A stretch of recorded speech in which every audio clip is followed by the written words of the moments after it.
ప్రధాని విశాఖ పర్యటన నేపథ్యంలో అఖిలపక్ష కార్మిక సంఘాల ఆధ్వర్యంలో పెద్ద ఎత్తున నిరసన కార్యక్రమం చేస్తూ ఉన్నారు. యోగాసనాలు వేస్తూ తమ నిరసనను వ్యక్తం చేస్తున్నటువంటి అఖిలపక్ష కార్మిక సంఘాల నేతలు ప్రస్తుతం మనతో పాటు ఉన్నారు. మాట్లాడదాం.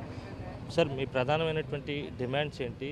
ఈ రకంగా వినూత్నమైనటువంటి నిరసన చేయడానికి కారణం? ప్రధాని నరేంద్ర మోడీ గారు విశాఖపట్నం యోగాంధ్ర పేరు మీద వస్తూ ఉన్నారు. ప్రపంచ యోగా దినోత్సవం సందర్భంగా మేము నరేంద్ర మోడీ గారికి విశాఖపట్నం అఖిలపక్ష కార్మిక సంఘాల తరపున తెలియజేస్తున్నది ఏంటంటే, విశాఖపట్నం స్టీల్ ప్లాంట్ని 100% ప్రభుత్వ రంగంలోనే కొనసాగించాలి. దీన్ని 1% కూడా అమ్మడానికి వీలు లేదు. దీన్ని ప్రైవేటీకరణ నిలిపివేస్తున్నట్టు నరేంద్ర మోడీ గారు విశాఖపట్నంలో ప్రకటన చేయాలని డిమాండ్ చేస్తున్నాం. అదే సందర్భంలో స్టీల్ ప్లాంట్ని బలోపేతం చేసే విధంగా స్టీల్ ప్లాంట్కి సొంత గనులు కేటాయించాలి. ఇప్పుడు ఎవరైతే అన్యాయంగా తొలగించారో 4000 మంది కాంట్రాక్ట్ కార్మికుల్ని తిరిగి విధుల్లోకి తీసుకోవాలి.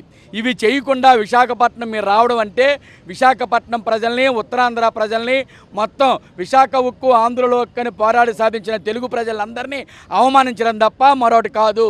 కాబట్టి విశాఖపట్నంలో నరేంద్ర మోడీ గారు స్టీల్ ప్లాంట్ ప్రైవేటీకరణ ఆపుతున్నట్టు ప్రకటన చేయాలి. నంబర్ 1. రెండో అంశం, ఈ రోజున చంద్రబాబు నాయుడు గారు, పవన్ కళ్యాణ్ గారు ఇద్దరూ కూడా ఎన్నికలకు ముందు మేము స్టీల్ ప్లాంట్ని రక్షిస్తాం, ప్రభుత్వ రంగంలోనే కొనసాగిస్తాం అని చెప్పేసి అన్నారు. కానీ ఈ రోజున మొత్తం స్టీల్ ప్లాంట్ని ప్రైవేట్ కార్పొరేట్ కంపెనీలకు కట్టబెట్టే విధంగా నువ్వు మోడీ గారు ఏడు చెప్తే దాన్ని అమలు చేయడానికి సిద్ధంగా ఉన్నారు. ఈ రోజున 11,440 కోట్ల రూపాయలు ప్యాకేజీ తీసుకొచ్చామని చెప్తున్నారు. స్టీల్ ప్లాంట్ని కాపాడామని చెప్తున్నారు. కానీ ఈ ప్యాకేజీలో ₹1 కూడా ప్లాంట్ అభివృద్ధికి కానీ, ముడిసరుకుల కొనుగోలుకు కానీ, యంత్రాల రిపేర్కి కానీ, కొత్త యంత్రాలు కొనుగోలు చేయడం కోసం కానీ, కార్మికుల జీతభత్యాల కోసం కానీ చెల్లించలేదు. మొత్తం ఈ డబ్బులన్నింటినీ పాత బ్యాంక్ అప్పులు తీర్చడానికి జీఎస్టీ కింద వెనక్కి తీసుకెళ్ళిపోయింది గవర్నమెంట్. పైపెచ్చు ఇప్పుడు మళ్ళీ మీరు అదనంగా డబ్బులు మీకు కేటాయించలేనట్టయితే మీరు 4000 మంది కాంట్రాక్ట్ కార్మికులు తొలగిస్తేనే మీకు ఆ బడ్జెట్ నిధులు కేటాయిస్తామని చెప్తూ ఉన్నారు.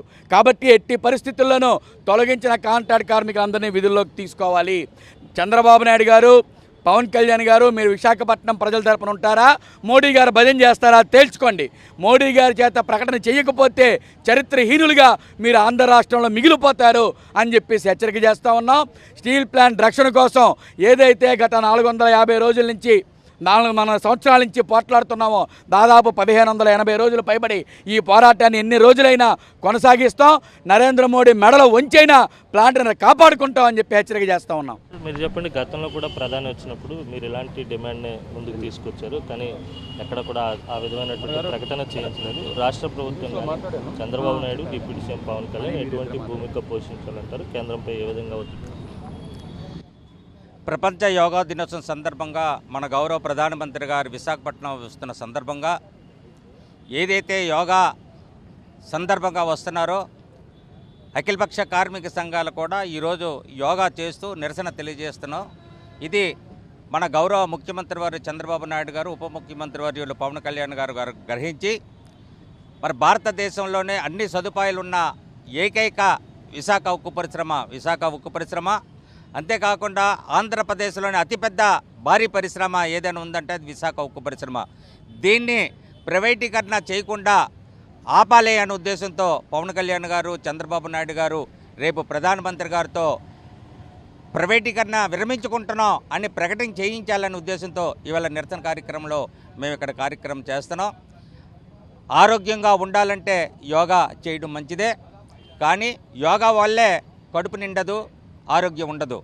కడుపు నిండా తిండుండి ప్రశాంతంగా ఉన్నప్పుడే ఆరోగ్యంగా కూడా ఉంటాం. కాబట్టి ఆంధ్రప్రదేశ్లోని అతిపెద్ద పరిశ్రమ అయిన విశాఖ ఉక్కు పరిశ్రమ మీద లక్షలాది మంది ఉద్యోగులు, వారి కుటుంబాలు, దాని మీద ఆధారపడిన చిన్న పరిశ్రమలు, వ్యాపారవేత్తలు సుమారు 5-6 లక్షల మంది దీని మీద ఆధారపడి ఉన్నారు.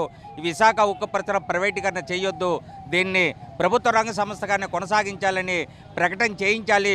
దానికి బాధ్యత మన ముఖ్యమంత్రి వారు, ఉప ముఖ్యమంత్రి వర్యులు చంద్రబాబు నాయుడు గారు, పవన్ కళ్యాణ్ గారు తీసుకోవాలని ఇవాళ నిరసన ద్వారా వారు తెలియజేస్తూ ఉన్నాం.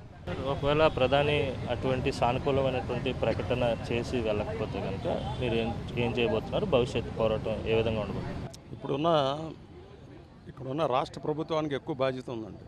ప్రధానంగా ఏంటంటే వీళ్ళు జస్ట్ 1.5 year బ్యాక్ స్టీల్ ప్లాంట్లో ఏం చెప్పారు, తర్వాత రివైవల్ ప్యాకేజ్ అన్నది పెద్ద బూటకం అని చెప్పేసి తెలియట్లా మనకి క్లియర్గానే.